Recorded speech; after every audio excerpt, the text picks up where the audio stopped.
and drift away.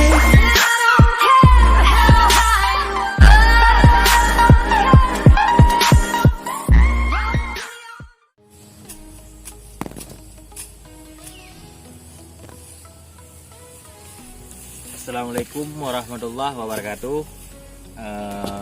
Hai teman-teman semua, baiklah, hari ini kita akan coba menjelaskan yaitu tentang pemanfaatan bakteri.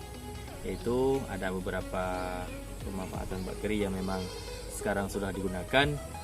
Jadi di sini kita lihat nanti ada beberapa macam pemanfaatan bakteri yang mungkin sekarang sudah bisa dimanfaatkan dengan maksimal, dan kita lihat apa saja bakteri dan bakteri jenis apa saja yang memang bisa dimanfaatkan. Jadi tujuan dari pembelajaran kita hari ini yaitu untuk mengetahui peranan bakteri, yaitu bakteri yang menguntungkan dan ada juga nanti bakteri yang merugikan. Jadi untuk lebih jelas, mari kita simak cuplikan berikut ini.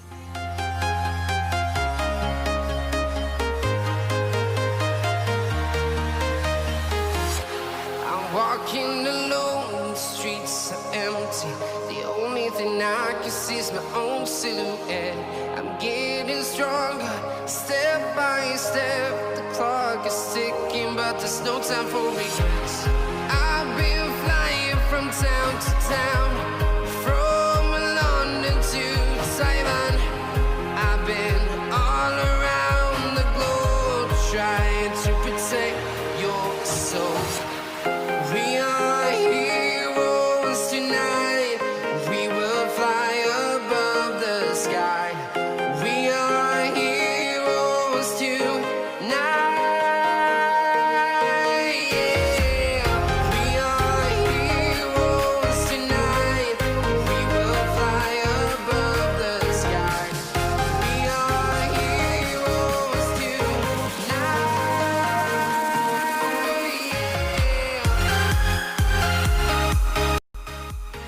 Apa sudah bisa disimpulkan dari tayangan video tadi? Jadi untuk lebih jelas, mari kita simak dan dari penjelasan video berikut ini yang sudah saya rangkum. Makhluk hidup yang tergolong mikroorganisme diantaranya adalah virus dan monera. Virus berukuran lebih kecil, yaitu antara 2 sampai dengan 20 milimikron, sehingga hanya dapat dilihat dengan mikroskop elektron. Virus hanya dapat berkembang biak di dalam sel atau jaringan makhluk hidup lain yang spesifik dengan cara mengambil alih fungsi kontrol sintesis protein dalam sitoplasma. Setelah terbentuk virus yang baru, sel yang ditempatinya akan hancur dan virus-virus tersebut keluar untuk mencari sel yang baru. Dengan cara hidup ini, hampir semua virus merupakan penyebab berbagai penyakit.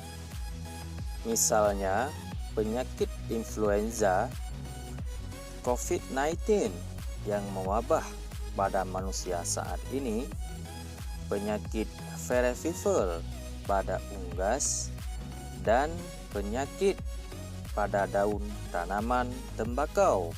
Nah, sekarang bagaimana dengan mikroorganisme jenis monera? Jenis monera ada yang parasit, ada saprofit, dan ada juga yang autotrof, sehingga ada yang merugikan dan ada juga yang bermanfaat.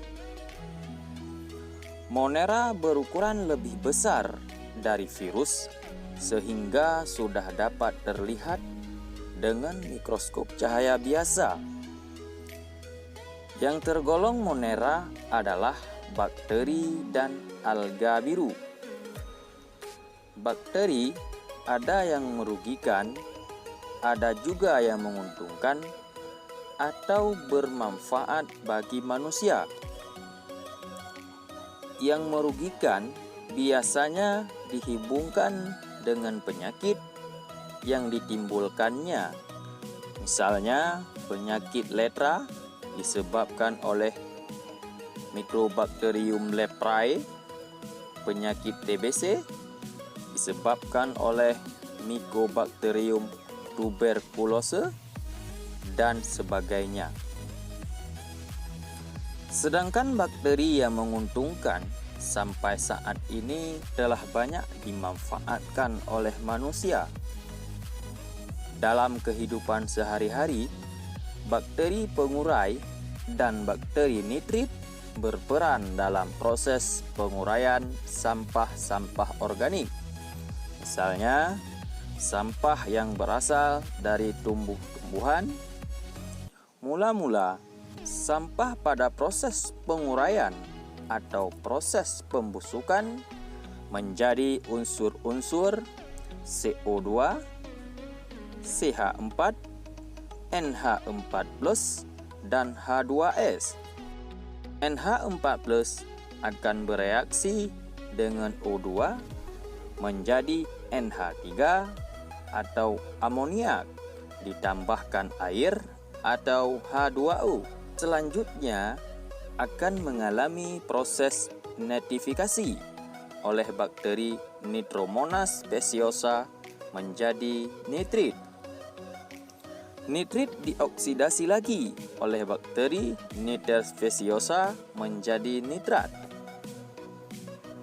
Nitrat merupakan senyawa penting bagi tumbuhan untuk sintesis protein.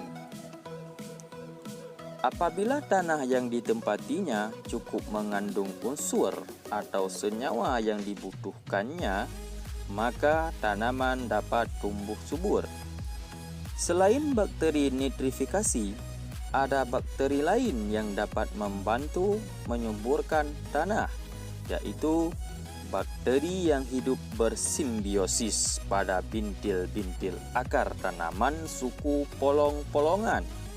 Contohnya Rhizobium leguminosarum.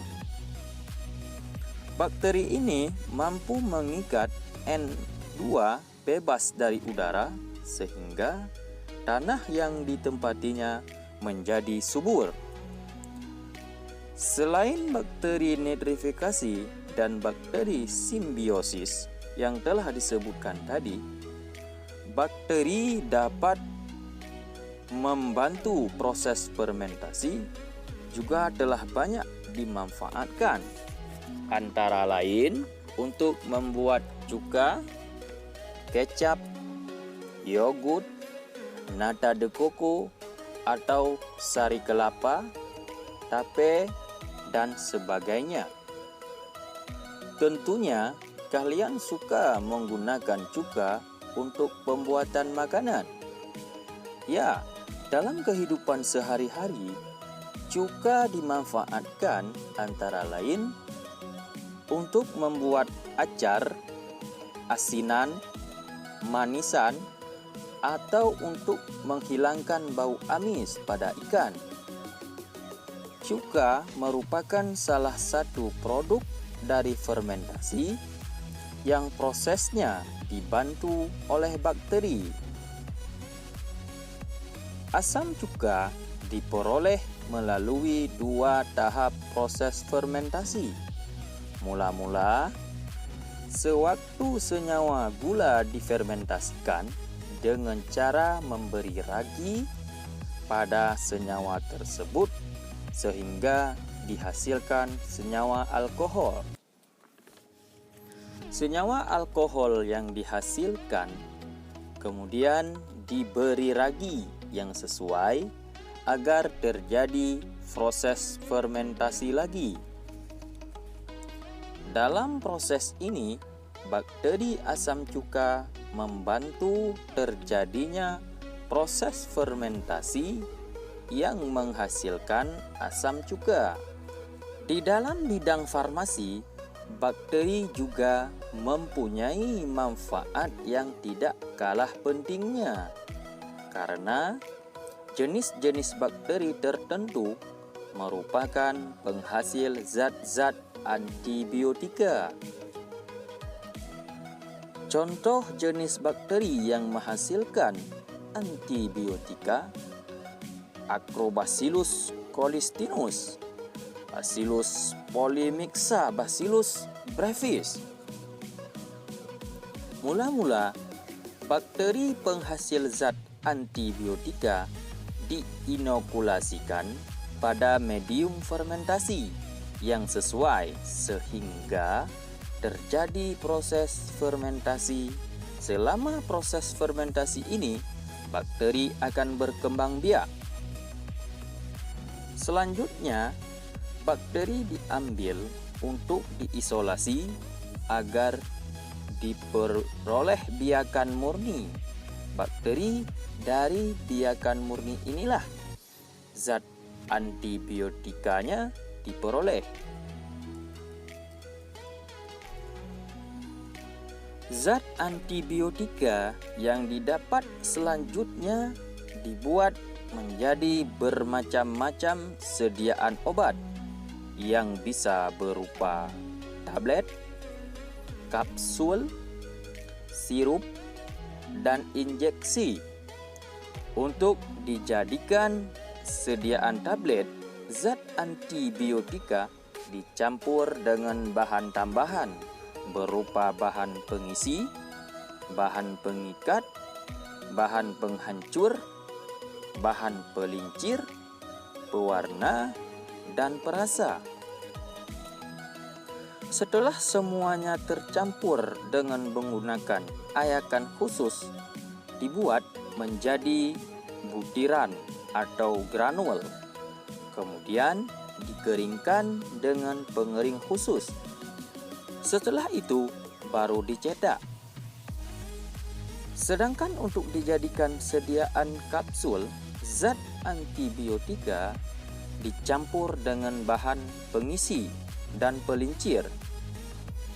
Setelah bahan dicampur, dimasukkan ke dalam cangkang kapsul.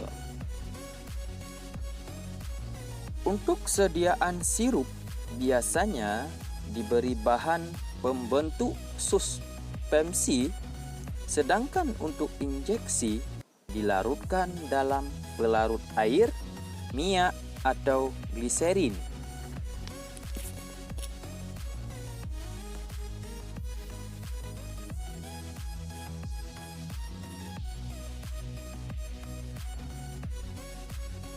Jadi berdasarkan pembelajaran kita hari ini dapat kita menyimpulkan yang bahwa rupanya mikroorganisme yang kecil itu, khususnya yaitu bakteri, ada berbagai macam pemanfaatan, dan pemanfaatan tersebut sekarang sudah bisa dikembangkan berbagai macam manfaatnya. Ada di bidang kedokteran, bidang farmasi, di bidang makanan, dan bidang pertanian, dan berbagai macam bidang yang mungkin sudah kita lihat dari tayangan video tadi. Kemudian ada juga rupanya bakteri itu yang bisa merugikan, baik merugikan manusia, hewan, dan unggas. Terima kasih telah mampir di channel ini. Jangan lupa subscribe, like, komen, dan share. Semoga bermanfaat untuk kita semua. Assalamualaikum warahmatullahi wabarakatuh. Salam biologi.